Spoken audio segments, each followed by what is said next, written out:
What is up, folks? Welcome back to the Repertoire podcast. This is a Repertoire report with myself and Ray DeLucci. We're going to give you a rundown of some stories of the food news and restaurant industry stuff that we've been just excited about or nerding out on over the past week or so.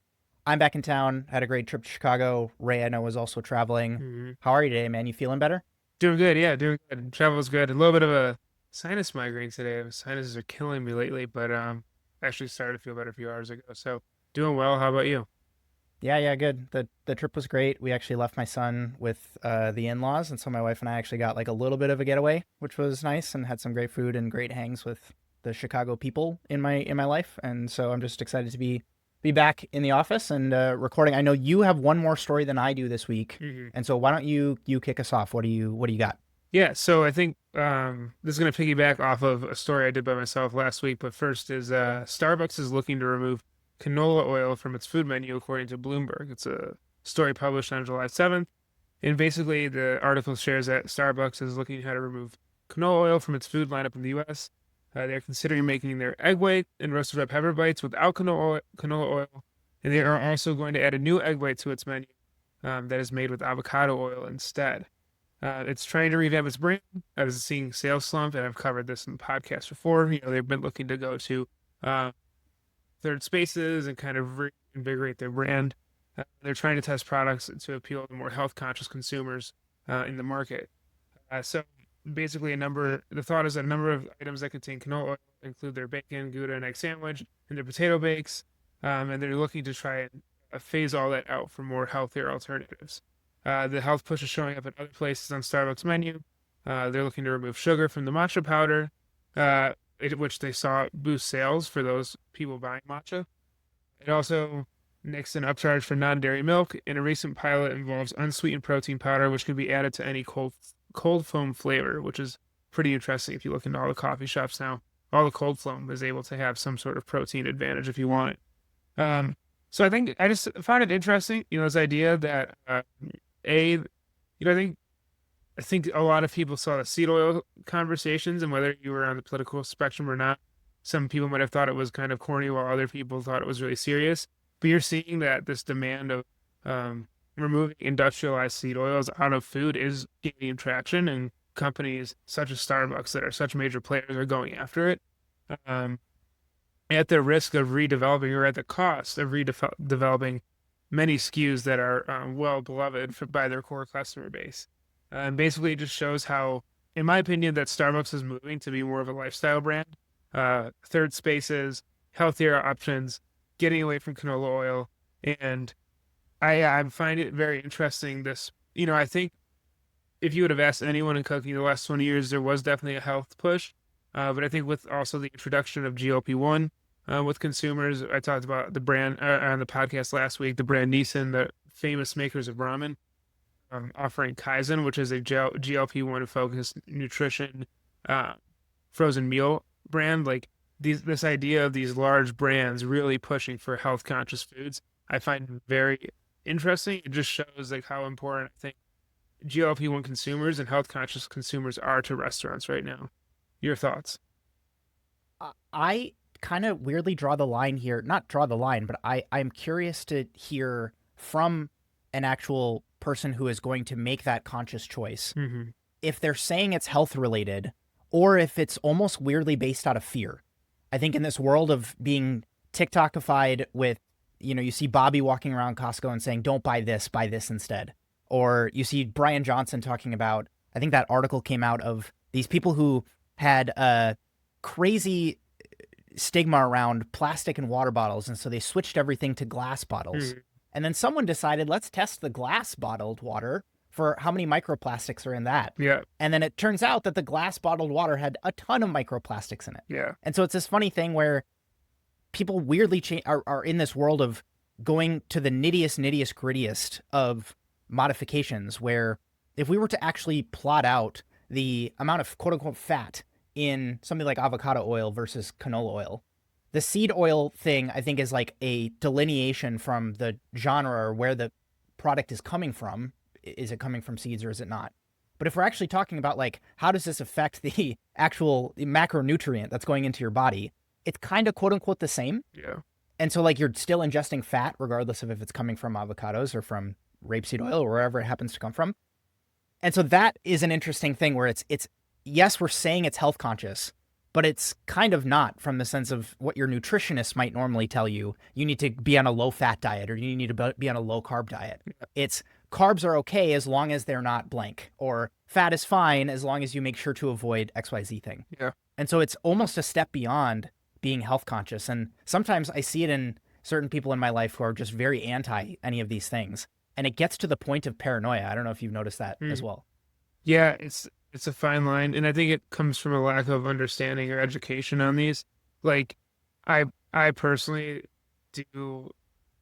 If you look at it, like, yeah, avocado oil, olive oil, there are some benefits to how they're processed, obviously, but I still use canola oil when sometimes, and I know it's used in Same. restaurant cooking, and it's not some like be all end all villain. I think like a big part of what people don't realize is no matter what fat you use, it's often the fat content or how much fat you're eating that's actually going to really harm you. So, yeah, I worry that the paranoia piece is something that drives decision making.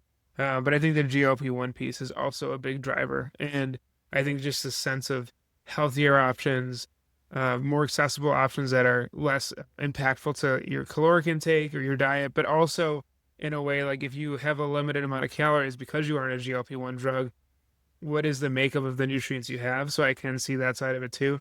But yeah, I do think paranoia does drive a lot of this, or at least, if not misinformation, uneducation or miseducation from the consumer on their end. But I do agree with that.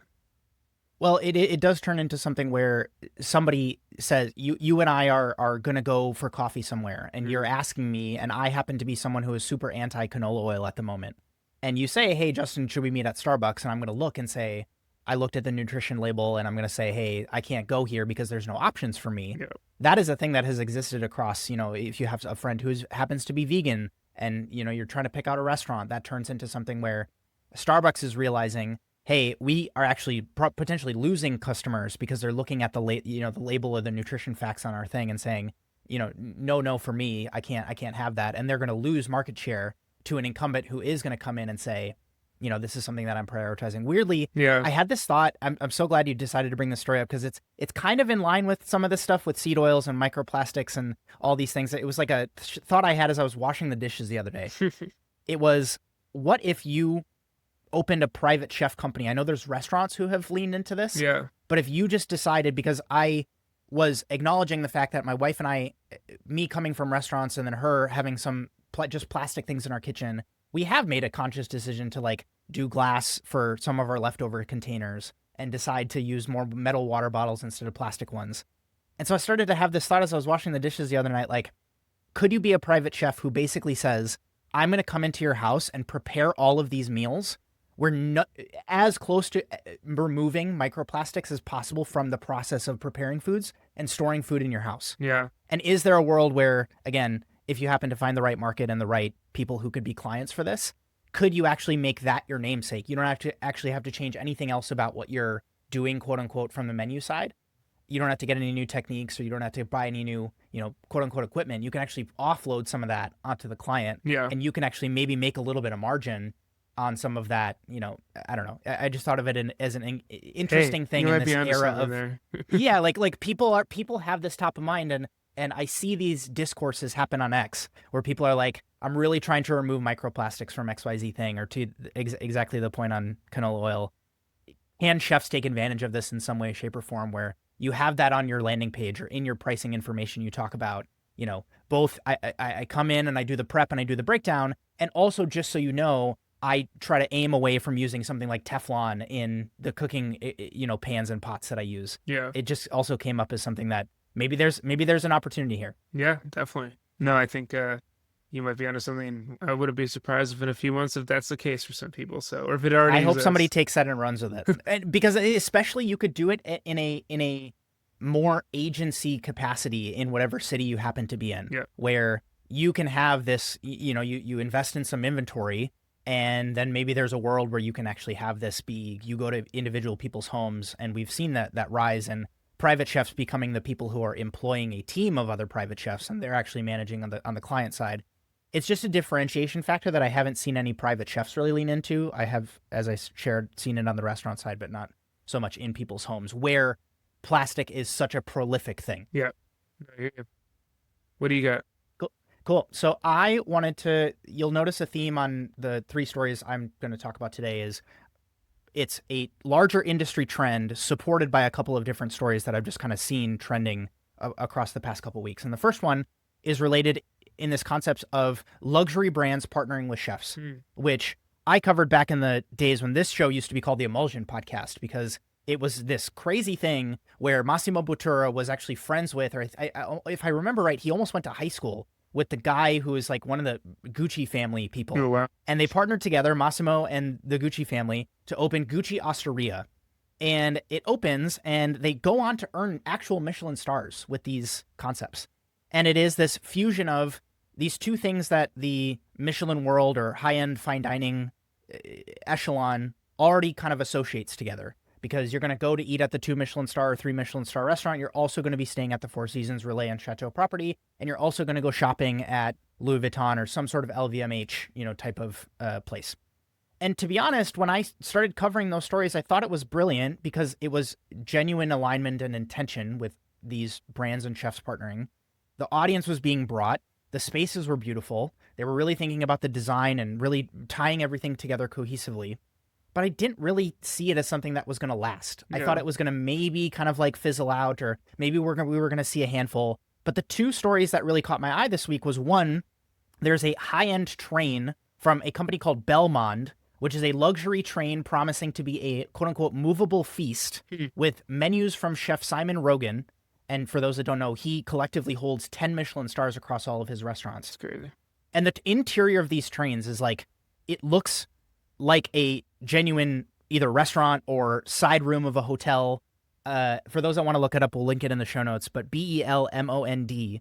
And just that as a concept, they're going to basically tour around the UK to go to all of these little individual places. And one of the places that they pass through happens to be a place where Chef Simon Rogan has a restaurant. And so again, from an alignment perspective, it's like, we're already taking you on this tour. We're already taking you past this property.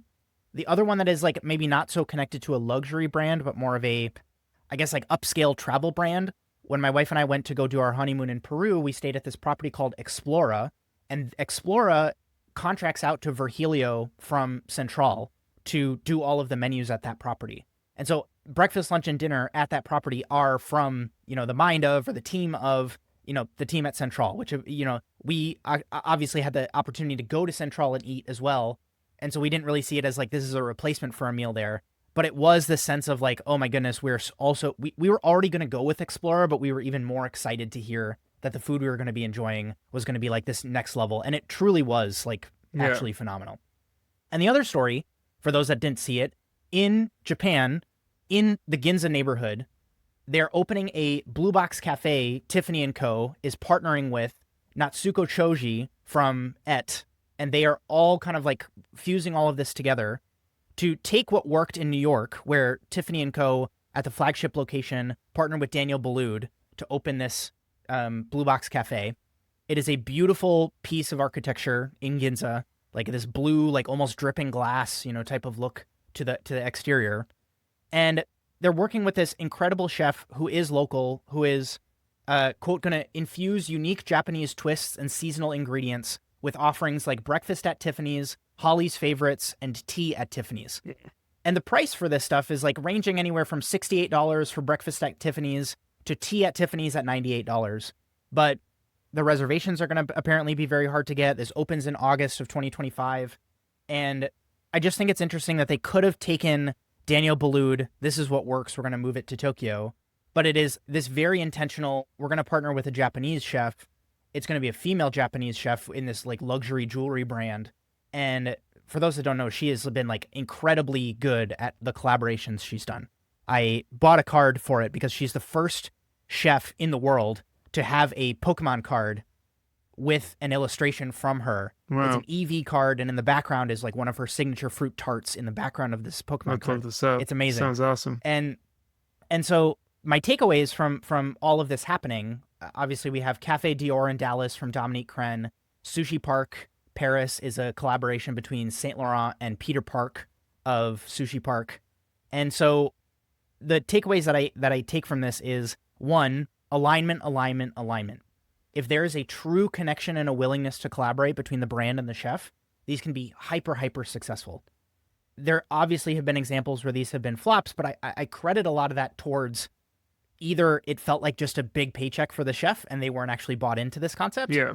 or you saw some of these rebuttals when some of these opportunities were being presented where the brand wasn't actually willing to give up enough creative control to the chef, and they were putting too much of their, voice in the meeting and saying, no, we want the menu to be this. If it is that true, again, like collaboration energy between the process, I really think you see these finding their feet. And so for the chefs who are listening who might get this opportunity presented to you in the future, because if the hyper successful luxury brands are doing it, I don't see how it doesn't trickle down into other more like either micro brands, or even seeing companies that raise a lot of money, or an e-commerce company that happens to be more of a lifestyle brand and they want to partner to do a dinner or something in their one of their flagship stores. Yeah. Just being like relentlessly honest about what you want out of this partnership, you can see it blossom into something great. So that was my first takeaway. And the second one was just financial savviness around stuff like this. Because you look at real estate as an example. Some of these stores are in some of the most prime real estate and great locations in whatever city they happen to be in. And restaurants don't always have that opportunity, or chefs don't always have that chance to get some of that real estate without paying an exorbitant price tag. Mm-hmm. And for these brands, it's like, we just need a representation on whatever that Rodeo Drive, Fifth Avenue needs to be. Yeah. And so you also see pricing not be such a factor. I shared some of the pricing on the Blue Box Cafe side of things. Chefs actually have the opportunity, because that larger brand is saying, we actually want this person to buy a $3,000 piece of jewelry, or we want this person to buy a $5,000 suit later. Yeah. And so we actually don't need this concept to be, quote unquote, the most profitable thing inside of the business. Does that take the pressure off of chefs to be the one who's actually driving the profitability in the concept? You can actually just come in, and you don't even have to worry about things like marketing or getting people to come in and butts in seats, because people are just coming into the boutique or the shop anyways. And so that's actually really beneficial. And then the third one is like, you see these clients or the customers of these brands thinking that they're saving time. It's like perceived time savings, Mm-hmm. because I can just go to I can go to the Tiffany store, and then I can take a cab across town to go to Danielle, or I can just go to the Blue Box Cafe and I can have Danielle Boulud's food, and I can buy my piece from Tiffany, and that saves me time on my vacation. And for the people who think in that way, where time is the most valuable asset here, it actually ends up being something they're willing to pay for, and they're willing to just like even get more excited about engaging with that brand. And so I'm quite honestly surprised that it's still a thing, and we're still seeing more people both test with stuff and then actually like expand things that they've seen success with even further. I don't know, like I'm not the LVMH shopper, and so I'm not, going to be the one to go to some of these. But again, anytime that I can see an opportunity for chefs that they can leverage to, again, take some of the pressure off of them, I'm going to give it 2 thumbs up. I'm curious if you have thoughts. Yeah, I mean, you saw the Alinea piece I did last week. Real estate's everything. How you map out Yes. a dining room is everything. If you can have a brand, a luxury brand, or something that just adds value to your restaurant where you can make revenue out of, and have them kind of foot the bill or be a part of the bill, or be a part of the cost of building that out, and have it focus on your food, I think that's a good thing. And yeah, this just showcases, and I encourage the ability for chefs to build out and go into different realms of entrepreneurship, and this is one of them. And so yeah, I find it very fascinating, and I think it's a great way for chefs to not only build their personal brand, but it just kind of lays the groundwork, like you said, for like other types of partnerships. How many collaborations you see now between a brewery and a restaurant, or you might see from a local business and a restaurant. Like, it doesn't have to be these like end of the spectrum extreme cases of having fancy jewelry shops and all fancy trains and all that. It can simply be like a local business with a local restaurant. But I think it's a good thing, and I think anything restaurateurs can do to kind of spread out and leverage their footprint is always good. Well, Hormozy had this definition of brand, which was basically centered around this idea of association. And so the brand is not the font that you decide to use. It is like when people see that brand or hear about that brand, it's like a reputation combined with association. Yeah. And so if you can do from the outset, maybe you're a young chef listening to the show, and you might have aspirations to do some of this like in the future, brands look at that stuff from the sense of how have you decided to associate yourself across your career. And so thinking about some of this stuff very intentionally, I can see, because this is already proven to have some longevity, I think we might see a Lindy effect here where the longer this becomes a thing, the more length it might have in the future. And so chefs might actually start out their career saying, this is a brand that I aspirationally want to work with in some capacity in the future someday. Mhm. And then they can basically build their career in a way that ladders up to that moment where they ultimately do get that offer. Yeah. And so I just think that it is something that, was something that you might get the occasional dinner to collaborate, where I remember at the French Laundry, we would have like JP Morgan did a dinner out in the garden every year. And that was like, okay, they're doing this buyout. It's like a big spend of money. There's, a photography team that's going to come and do all of this stuff, blah, blah, blah, blah, blah. But this is like a true concept focused on that association, the brands combining their forces together. And so it's going to be a thing I continue to keep my eye on and see where it goes. Yeah, What do you definitely. got? A quicker story, but one I thought was interesting. Magazine.com, an article by Bo Davis. He's co-founder and CEO of Margin Edge, which is a POS system. He was also the founder of Wasabi, which was a conveyor belt sushi restaurant that operated in 7 states. He wrote an article basically titled "Why Backhouse Clarity for Restaurants is Key to Navigating in an Uncertain Economy." And I think for me, the biggest thing was in the subheader is, in a market this is unpredictable, the last thing you need is more uncertainty. And I kind of wanted to pose this question to you. He gives 3 ways to stay nimble when the ground keeps shifting. And these 3 ways are: enable real-time decision-making, invest in tech that pays for itself, and stay vigilant and lead with confidence. In 3, you kind of get, be confident, be aware. 2, of course, any tech can be helpful. But 1 is the thing that I really, with the work you've done, your coaching, how you work with cooks and chefs, and maybe just, a question for you that would serve the audience or the chefs listening or the people that are managerial in restaurants is, how do you look at enabling real-time decision making? Like, how do you look at giving away decisions to your cooks versus your sous chefs versus your chefs? Because I know that in restaurants I worked in where you weren't allowed to make decisions, things often moved slow, things were missed, customers were unhappy, and you often were giving a poor experience. But there were restaurants I worked in where everyone had the agency in some way to make some sort of decision when it was needed that impacted the customer in a positive way. And so I just was wondering, from your perspective, from coaching and whatnot, like, how do you talk to people about decision making in restaurants, and what is your view on that, especially in 2025 when there's so much uncertainty in the market? I think that uncertainty can frustrate people. What's coming to mind for me, and this is only because, and this, not to totally derail this story, but it is like a frustration of mine. I have a 2.5 hour long YouTube video that is like ready to go. It's like in the YouTube studio. It's ready to be published. Yeah. But Disney copyright claimed all of my little segments of the bear that I used for the video. And so I can't upload it yet until I get this approved. But what I wish I could reference is a scene that I talk about in that video where Richie is standing in front of everybody and he's saying, we need to add a second turn at 9 o'clock or something like that in one of the episodes of season 3, because they just got out of a meeting when they're saying financially, we are not in a good spot right now. Yeah. And he also combines that with some of the menu meetings that he's doing where he just starts listing off these platitudes. Yeah. Every day is day 0. We really need to push for this, blah, blah, blah, blah. And he's met with this total eye roll moment. And so I give that context because sometimes when the operator is a little bit too reactive, they're getting too much data. Mm-hmm. You see this sometimes with people when they're getting their health data, they can almost become like a little bit too conscious of, maybe I slept poorly last night and now I feel bad all day, even though I don't actually feel bad. I feel bad because the data told me that I need to be feeling bad. And so do we get this analysis paralysis when presented with so much data? My question that I would pose to somebody that I was coaching is, what is the protocol for when any of these measures are actually reached? Yep.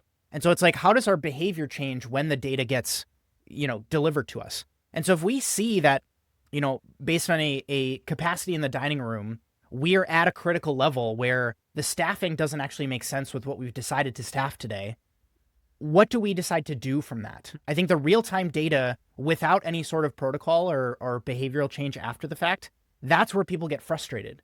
Because what happens then? I've worked with operators in the past where I've been in the employee and they've been my boss, and something is not going right, and all of a sudden they try to snap me into like, hey, leave your station because I was prepping to get ahead for something, in the next couple days. And they're so stressed out about the fact that labor cost is going to be high today that they just tell me to go off my station and go clean something. You know what I mean? Because they're like, oh my goodness, I need to make this worth my while because I'm paying for this labor, blah, blah, blah, blah, blah. And so that to me is much more important, because what you run the risk of if you're trying to be doing all this stuff where like you're investing in the tech and you're saying, look, I have all this data and real-time decision-making, daily or hourly, like reports that I'm getting, it ultimately backfires on you and it burns your team out. And it turns into this problem where does more data actually drive a better business outcome for you? I don't necessarily know. And so maybe there's there's if we were to plot these out, there's a sweet spot where maybe it's every other day you decide to look at some of this stuff. Or again, if you can give some of those like if this then that rules, that's why I call it a protocol, to your team, then everybody is on the same page, and making sure that that's consistent, I think is, again, the other thing that people get frustrated by in restaurants, where 2 days ago we were at this staff level and it was totally fine, but now we're at this staff level and all of a sudden my boss is now giving me all these other rules and getting pissed off and yelling at me because we're wasting money, blah, blah, blah, blah.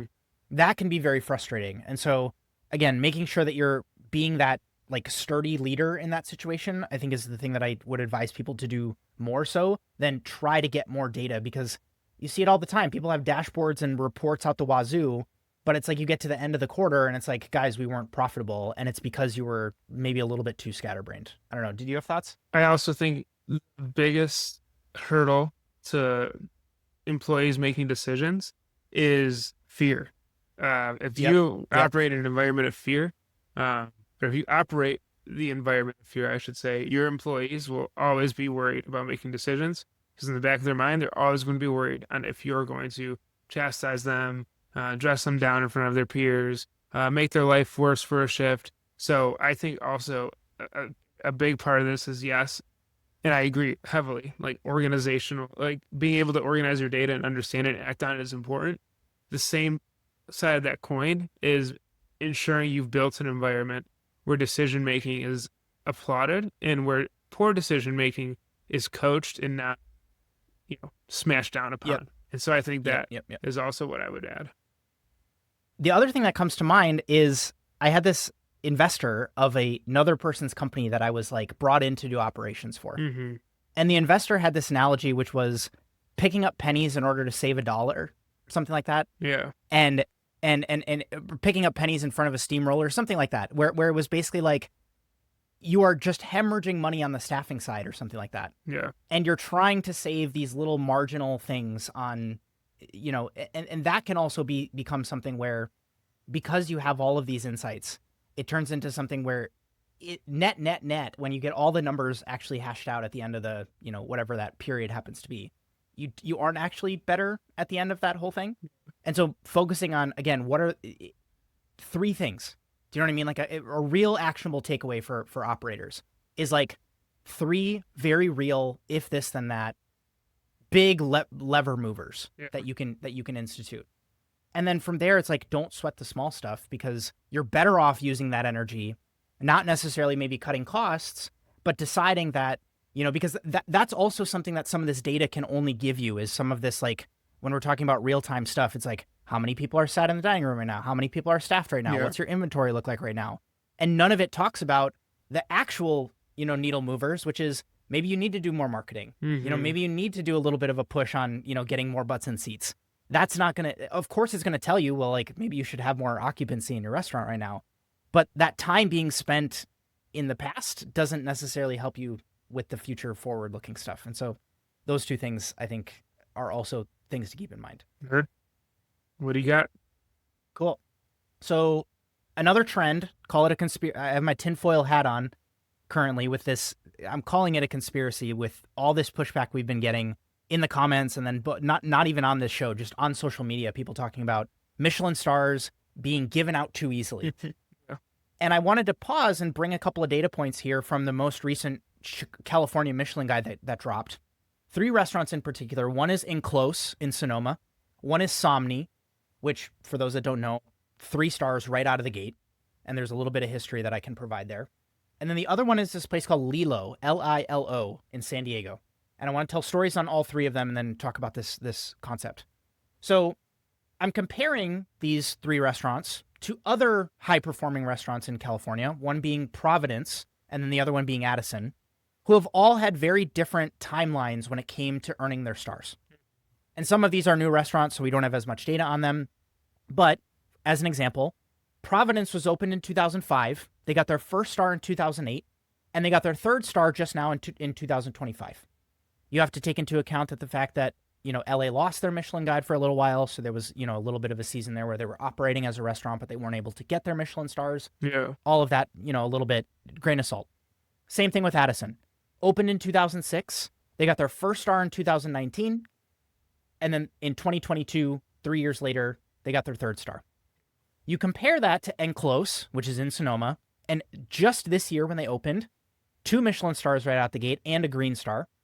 Somni, whose story was right before the pandemic, they had 2 Michelin stars. They were associated with Jose Andres. Chef Ayator and his team got those 2 Michelin stars.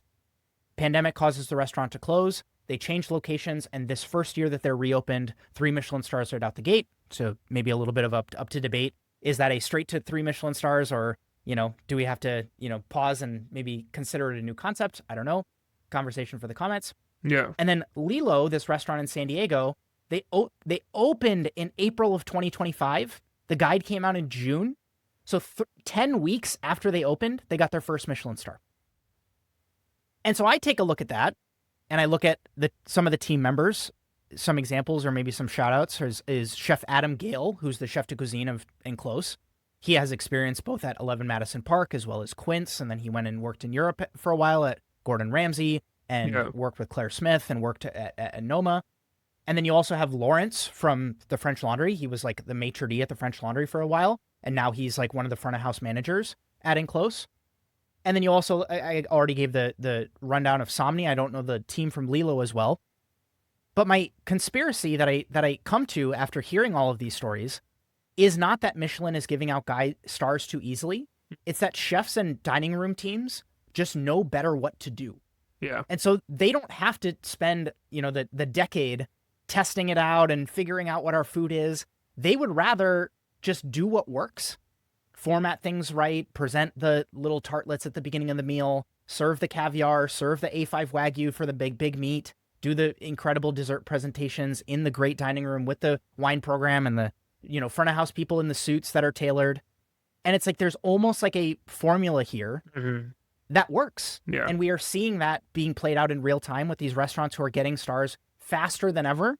And I don't think you can point to any of them and say that is not a 2 Michelin star restaurant. Yeah. I have friends who have gone to some of these experiences and they've been like, I had somebody who posted who was like, Enclose is a 3 Michelin star restaurant and they just opened. Like, that's crazy. Yeah. Same with Somni. You know what I mean? Same with, Lilo getting some of this stuff really quickly. And you look at the food and it's not like it's like, hey, this is, subpar execution being awarded or getting these accolades. It is genuinely, we live in a world where it is not necessarily on the boundary pushing, R&D heavy, side of things with the menu. Yeah. It is, we know what works. We're going to open these 4 walls and we're really going to go for it and focus. And that is being rewarded on the Michelin side. I just think it's an interesting concept that, previously we, even way back in the day when you talk about like the UK or in France, it was just commonplace that you might have been a 3 Michelin star restaurant, but Michelin is going to force you to go for 1 star first, and then the year after you get 2, and then the year after you get 3. I don't know if you have thoughts on this like rapid rise. I'm calling it skipping 1 star. So is it Michelin standards or chefs just getting better, their repertoire being more robust, them just having an understanding of what works in the market? Yeah, I have 2 reactions. One, I think from my personal critique of Michelin, I don't think I've ever, and if I'm wrong, let me know in the comments, but I don't think I've ever like critiqued that it's been easier. I think I've actually had the opposite critique that like, not going to Virginia, or if you go in a new market, you're not even guaranteed a star. Like, right. I feel like you can't hold the opinion that Michelin is giving away stars and then also hold the opinion that they're bad because they didn't give a star to a new territory. That argument contradicts itself. I think what it comes down to is like, it's the idea of removing the paying your dues aspect of a Michelin star restaurant. And it's the idea of just like, what what do we as chefs find acceptable, or what does a person find acceptable in ranking? And actually, a pretty funny comparison is recently for Brazilian Jiu-Jitsu. If you don't know, like getting a black belt usually takes 10 to 12 years. And there was this one guy, super wealthy. He's also training with like the best people in the world. He got his black belt in 3.5 years. It's in the jiu-jitsu community been a really big hot topic because on the one hand, there's people like, well, if he's that level, like let's go see it. Like whatever, if he's that level of a black belt, then he's a black belt. Obviously, let's put it to the test and see. But then there's people that are like, well, at each level, and there is, like I've trained with people, and I think, and I fall in this boat. It's like there's certain levels. There's white belt. There's blue belt. You stay at those levels for a certain amount of time because you need to learn certain things within the art within the sport itself.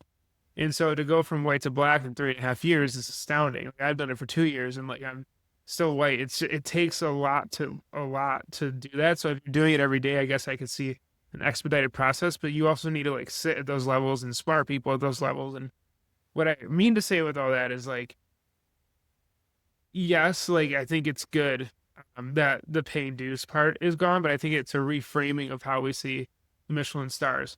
A Michelin, I think some people see the Michelin ratings as like you get your first star, then you get your second star, then you get your third. And it's like a progression. It's like a belt in a martial art, where it really should probably be viewed as just a rating. Where I do think a lot of people see it like this: is okay, you're the best, your restaurant can be, and we think it's the best. You get your 3 stars. You don't have to stop at 1 and 2 to get to 3 because it's not a progression ranking, but it is a true rating of where your restaurant is at this given time, which I think is a more accurate representation of how restaurants should be rated. So that's my thoughts on it. And I think, yeah, I think it's interesting to see. And I don't think that Michelin has lost their quality at all. I do have my critiques of them, but this is. Well, I think I love that you brought that up because not to push back on it, but I do think that the paying dues gets done before you decide to open this place. Yeah. I think seeing even some of my own like early 20s angst that I had where I was like, I'm going to be a young 3 Michelin starred chef. Like that's going to be my goal. I'm going to do it super young and I'm going to make the headlines for doing that achievement. And you see some of these people deciding where I'm going to wait till I'm 35 and I'm going to work in these places and that's where the dues are paid. And instead of figuring it out under the roof of my own restaurant where my name is on the menu, I'm going to figure it out on other people's dime, basically. I'm going to get all those learnings being a sous chef at, XYZ place. Then I'm going to go to Europe and get these, skills learned. And I'm going to make sure that I understand product. And I tell the story all the time of like Dave Barron spent like a year in LA researching, going to farmers markets, working with all 4 seasons, fermenting stuff, deciding what he was going to do before he opened Dialogue at the time, and that ended up closing.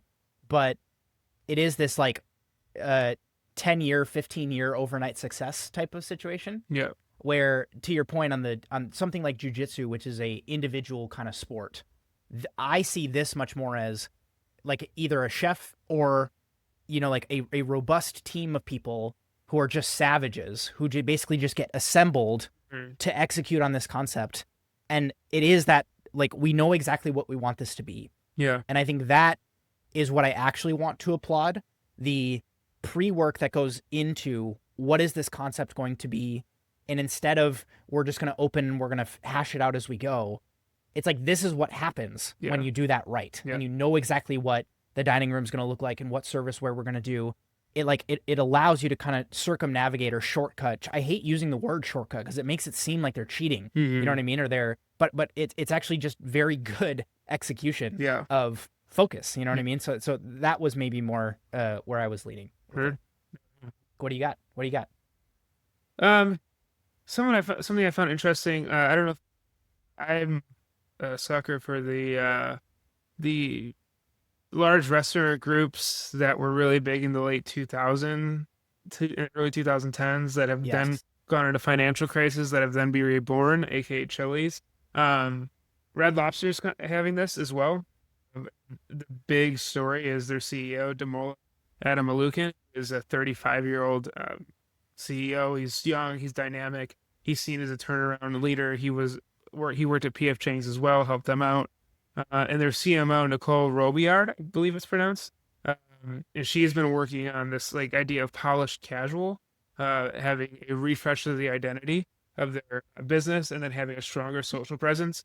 And so for them, like they've seen the Red Lobster's seen a lot of reborn success with virality, just like their core offering. And I just find it interesting how these like large groups are focusing on both quality and like better operating procedures and virality and being able to connect to the next generation. So like some nostalgia that they had is they relaunched Crab Fest and seafood boils. They had these share or shake and serve bags that people could share that blew up. Uh, and then with their ops, this site that I got it from says they have a highly coordinated push with product innovation, uh, fueled through integrated marketing and viral visuals and shareable moments. And after they emerged out of their bankruptcy, they're back to planning big campaigns with food that's camera ready. Actually, before this podcast, I was on my Instagram and I follow the CEO on Instagram, and he actually just shared that they're just launching spice customization. So you have the ability to toggle the spice for your seafood at Red Lobster now. It's something that he wanted to launch. They see it as something that people are looking for.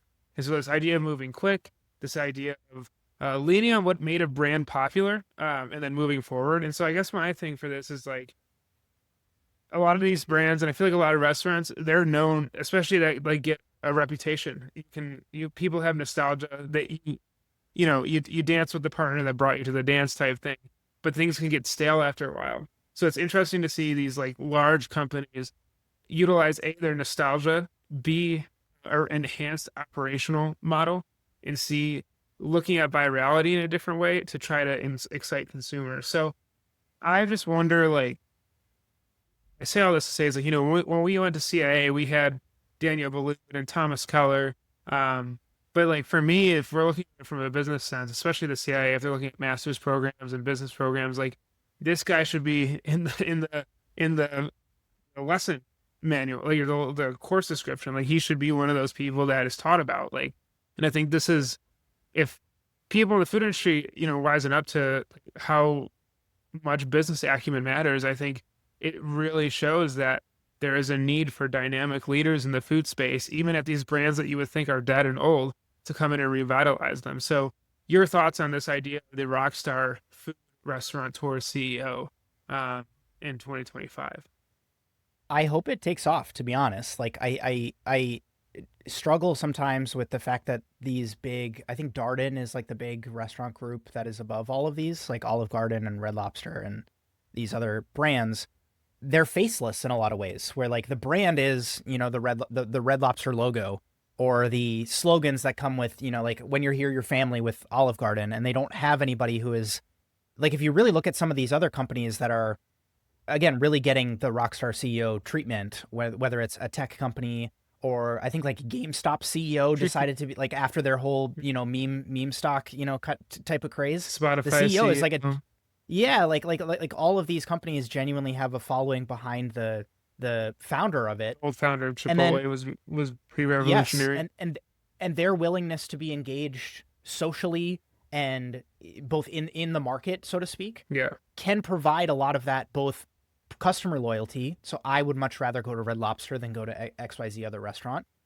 And then also, if they're properly listening, you're seeing this weirdly, like this is really tying into this being like a food industry podcast, but like politics. Yeah. Like if you're starting to see people going on podcasts because it helps them to be more relatable with, their either their constituents or their potential voters, that really starts to matter. And I think that is maybe just another version of this that you're seeing in food, where it's a young person and they're saying, hey, there's a reason why, like the next generation is not excited to come sit at a table with us.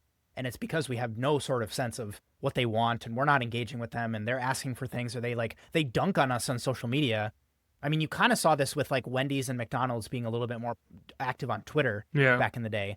But to see the CEO actually jump in, I think is just something that in the current landscape, people are not surprised to see it. If anything, like I'm applauding it because we've seen it work in so many other areas. I just want to see it, do well for some of these other food places. And to your point on operational stuff, like because we have a toddler, my wife and I will sometimes gravitate towards like, and when we're traveling in Wisconsin, it's even more necessary because there's not so many places to go.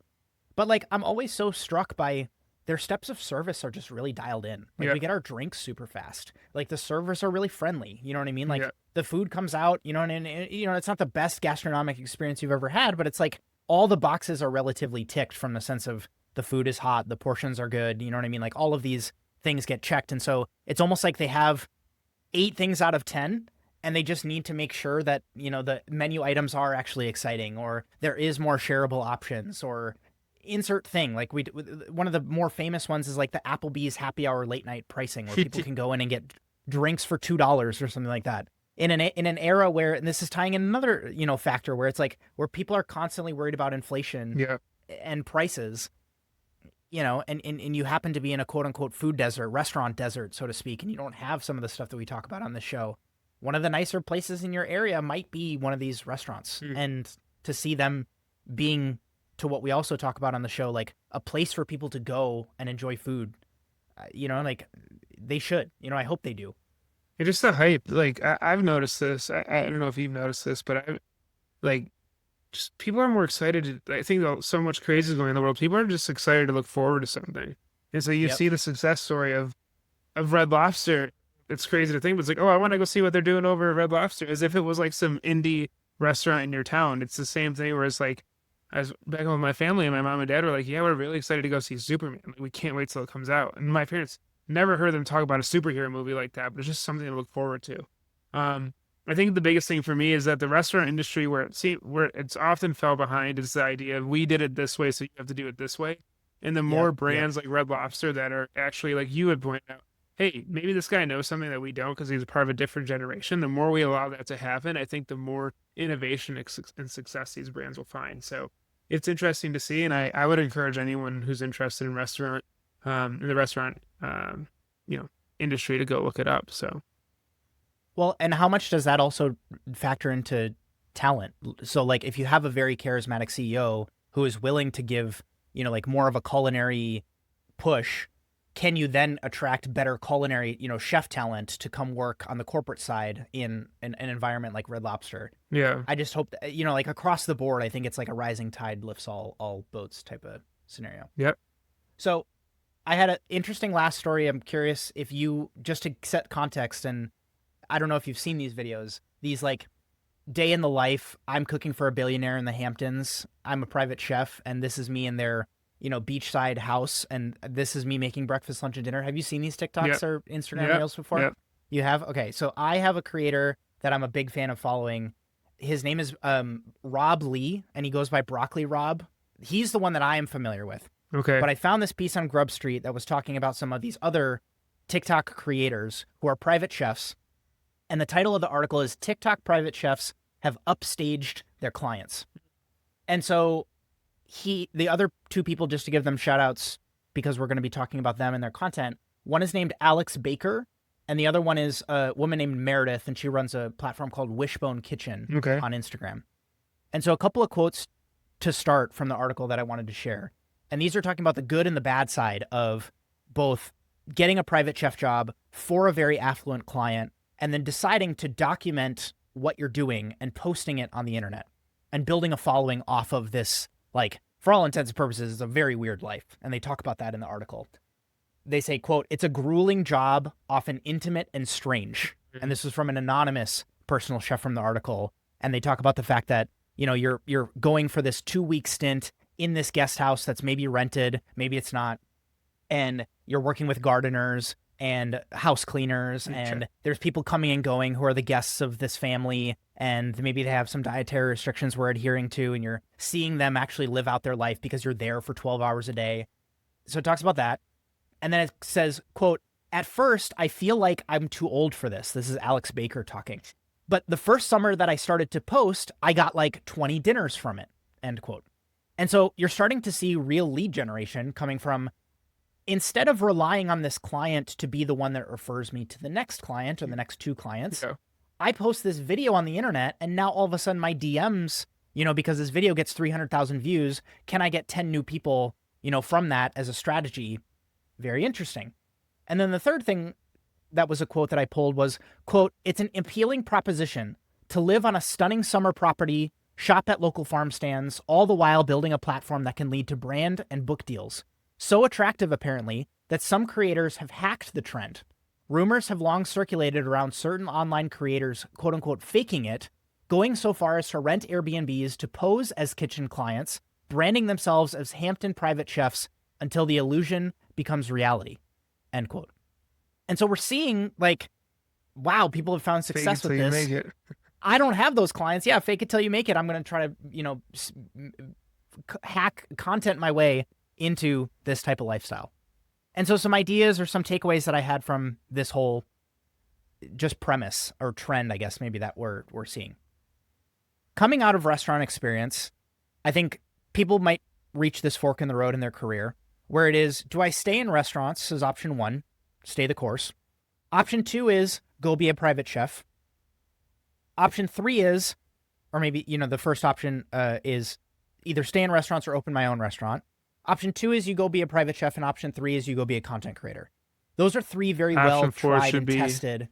Option four should be food manufacturing. Shout out. Yes, totally. Not saying there's not options beyond that, but if we were to, look at the distribution, I would say that's a pretty popular set of options. Yep. But now what's interesting is we're seeing like content being fused with restaurants. We talked about the Fallow team on the podcast before from the UK.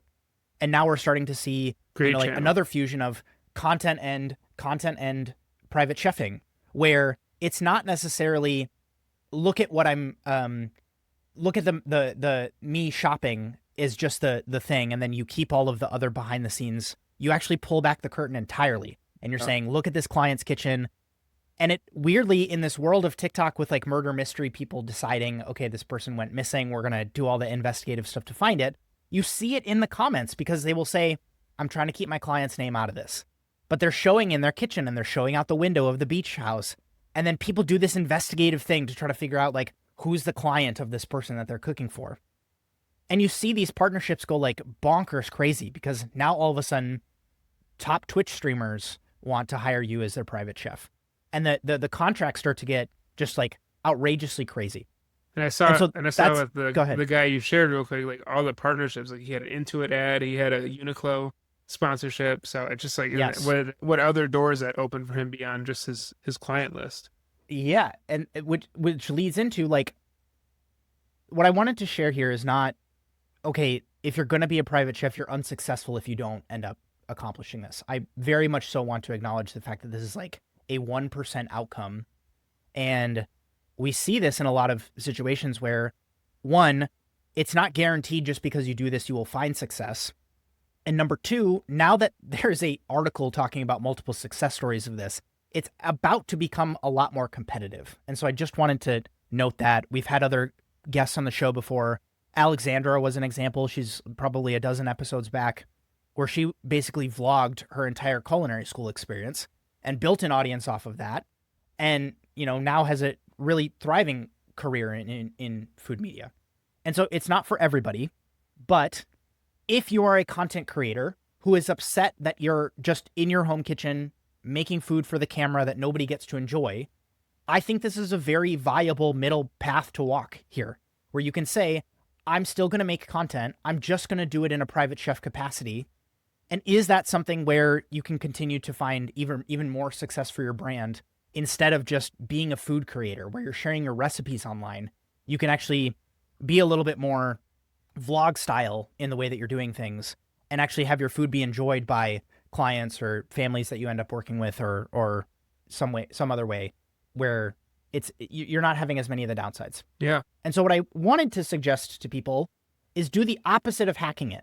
So I talked to the content creator already. If you're a private chef, actually commit to trying this, because I wish I would have. I think I could have had a much more thriving career as a private chef. And if you even layer it bonus on top of it, find a way to differentiate yourself from some of these other people who are doing the day in the life stuff. Have the hook that we talked about earlier in the show of day in my life as a private chef who doesn't use plastic in my cooking. I can totally see that going bonkers viral and leading to some of those outcomes of you wake up and your, inbox has 15 DMs from people saying, I need this. Who doesn't use seed oils? Yes, exactly. And so what I wish I would have done is like build budget into this instead of what you hear about in this article where these people are already working 12-hour days. They're doing the sourcing and the prepping and the cleaning, and now they're setting up their phone and doing the editing and posting and doing the client management stuff. It's like, can you start from day one in the very similar way that we're talking about these Michelin star restaurants starting with a great team on day one? Can you just do the pricing for your business in the way that, yeah, maybe you're a little bit like mid-market or upper higher end of the market, but you're using some of that money to make more content because you're realizing the lead generation opportunities it's giving your business is way disproportionate to the money that you're putting in. I mean, waking up and seeing that you're getting 20 new dinners from posting one video on Instagram or TikTok, like that's the results that I don't think it's unrealistic to see something like that. No. And what I did want to also reference, and I'll end with a quote from the article here, is this idea of a lot of these people talk about the perils of finding success with this strategy because they go from chef to content creator to personality. Yeah. And somewhere in there, the craft of cooking gets kind of like lost. And I'm almost positive this quote is from Meredith from Wishbone Kitchen, where she says, quote, "What I love is cooking, not making videos of myself cooking. But if you get to the point where you're so famous that they offer you a TV show, would I do that? Yes." And so this is right after, I think the article talks about her buying a $3 million house because after she started posting this stuff, she got her book deal and she got all these brand things and blah, blah, blah, blah. So like, and it goes back to the title of the article, which is TikTok private chefs upstaging their clients, where they have more Instagram followers and they, like they're getting these brand deals that, their person who is their client and they work on Wall Street, like they have to make their money doing investment banking and, they don't have, as many, their lifestyle is actually more lavish than their clients coming off of an experience like this. So again, it's not going to work for everybody, but I do think that it's somewhere where you can take some lessons from this and infuse it into what you're doing to find success or make your job a little bit easier or just become more profitable. Yeah. What are your thoughts? Yeah, no, I think it's interesting. Private chef gigs can be really lucrative. I remember I followed a chef in Buffalo, Darian Bryan. This is just off of memory, so if the roadmap is different than the reality, I apologize. But I mean, remember he was the private chef. I believe he was private chef for Stephon Diggs. He's a wide receiver, big personality on the Buffalo Bills.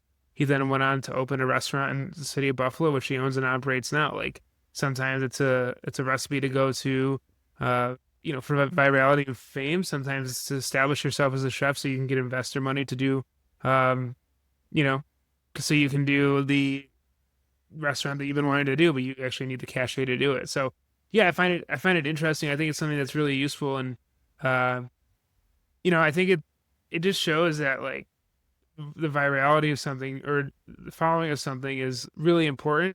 And I think for a private chef, like you just mentioned, you don't really need to go super viral. I feel like because at the end of the day, you are only one person. If you get 20 leads, is that not like half of your year already booked? Yes. Or like, you know what I mean? So well, I should also the clarify, outcomes are like smaller. Yeah, well, I should also clarify that the type of for somebody who hasn't seen a type of video like this before, what it typically consists of is setting your phone up against a deli container and just filming you chopping stuff, or filming you 4 or 5 seconds just panning around the farmer's market, or filming you taking the platters that you've already plated and just setting up your phone, pressing record, and you walking away from the countertop, bringing those platters to the dining table. And then what these creators typically do is do a voiceover after the fact. That's why I reference Alexandra's content from, again, a couple episodes back, where that's what she did in culinary school because she knew she couldn't set up her phone with her apron on and say, "Hey, everyone, today I'm making blah, blah, blah, blah, blah." And so it is this very chef-friendly way of producing content in a way that you might see chefs at a restaurant who are showing off their new menu item. It's a different style.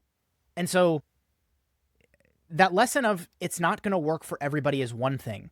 But if anything else is maybe a lesson for people, it is pay attention to some of these because also, sorry, for those that don't know, day in the life content started in the lifestyle sector, in the get ready with me and go to the gym type of content.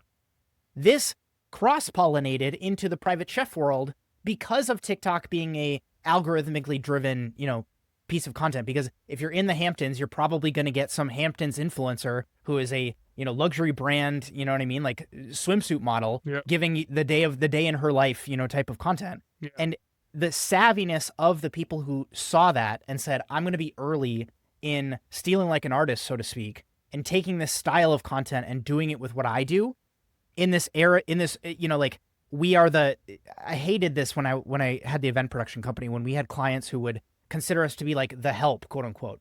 It's this just very interesting juxtaposition of, I am showing the day in my life as this person. And I'm not saying private chefs are that, but I think that even the article talks about this idea of you're kind of like surrounded by all these other people who are like making the vacation run, so to speak, of Yeah. this family or this client. And for that person to be doing a day in the life, it is much more relatable because not all of us, basically none of us, if we really put the numbers together, are doing vacations in the Hamptons. And so it is this very interesting peek behind the curtain that even if you don't do this style of content, paying attention to what's working on some of these platforms, I think we will see this happen again. Maybe not in this, style, but I can totally see chefs, whatever the next trend happens to be, if you're savvy enough to pay attention, I think you can find success there. Yeah, definitely. Um, You have one more, or are we done? One more quick story. Yeah, We yeah. don't even have to discuss it. Just something I thought was interesting. So basically, the last point, repertoire report, industry news. Walmart is opening a case-ready beef facility. So basically, they're opening a case-ready beef facility in Kansas. This means that the beef is going to be packaged and labeled at the plant. This is basically an attempt or an action by Walmart to vertically integrate their supply chain, controlling consistency, margins, freshness. And yeah, I think that, when Walmart is such a big entity in the food industry that they could actually, challenge a Tyson, a Cargill, a JBS, like we discussed, with their own private label meat play. I think it just shows that it's kind of worrisome, but at the same time, it's like the supply chain for beef and for many items in the U.S. is so dynamic. So to have a giant company like Walmart try to take over their own supply chain, it's going to be interesting to see if it's a net positive or negative for them. And if it is a positive, will other companies try to do the same? Will we get siloed out supply chains? What does this mean for the long-term future of supply chains in the beef industry and like other, um, you know, other ingredients that you work with as a chef? But just something that I thought was interesting, not really discussion, maybe not too discussion worthy, but something people should be aware of because I think it's a big play by Walmart that could have some larger impacts across the food industry. I mean, they must be seeing some opportunity, profit, incentive there. Yeah, I think the quote that comes to mind is "Your profit is my opportunity." yeah, That comes to mind with that, and they must be seeing something where they're like, "Man, we are being gutted by working with XYZ meat purveyor, and so instead of losing all this margin or paying exorbitantly or not being able to keep up with supply chain stuff, we should just bring it in house." And I yeah. think it's just a, I don't know, like growing up, my mom used to shop at Walmart a lot, and the Walmart brand was not the brand to go with. Like you were kind No, of disappointed if you got the Walmart brand as opposed to the actual one. You got the generic one, and instead. And if they can manage, and like Amazon does this with like Amazon Basics, they yeah, take a look at what's performing really well on the platform, and they say, how can we, put this in our stack instead, and we'll keep that. We'll keep that instead because it is like they are the closest ones to the customers, and so they have the data on what's selling, and so why would they not? So to your point, I'm just curious to see where it goes, and if it ends up working, I think you can't be surprised at some of the stuff coming to pass in some of these, like we're talking about hundreds of millions or billions of dollars a year in yeah, sales. yeah, yeah. Be interesting to see. That's all I had.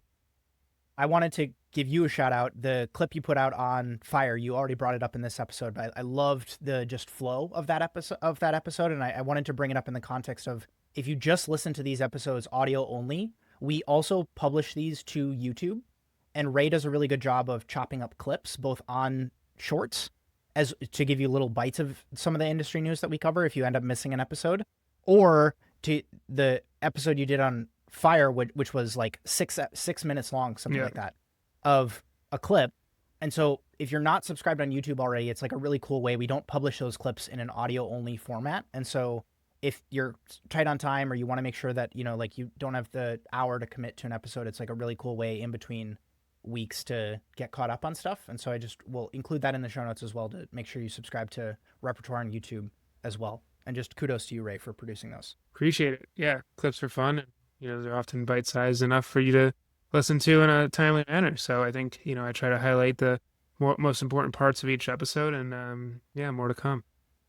And also, if you check on your podcast player, if you're listening to this audio only, have you reviewed the show yet?